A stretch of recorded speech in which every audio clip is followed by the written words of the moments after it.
Exercise ang isa sa pinakamahalaga na dinagdag ko sa daily habit ko ngayong 2026.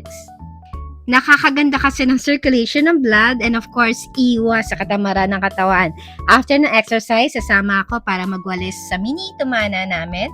Magwawalis at magdidilig kami dito sa malaking tumana na to. Ayan, nakita nyo iba't ibang klaseng halaman, iba't ibang klaseng puno. May mga fruit bearing tree kami at meron parang mga dahon lang. And pagbalik, umiinom ako ng lychee gluta juice para ma-refresh ako. Pero hindi lang to refreshing na inumin because this contains S-acetylglutathione, niacinamide, pine bark extract, at white mulberry extract. Nakakapagpa-brighten to ng skin natin at nagpapaglow, kaya kung gusto mo ng healthy lifestyle, exercise at mag-lychee gluta juice ka lang. Check my Hello Basket!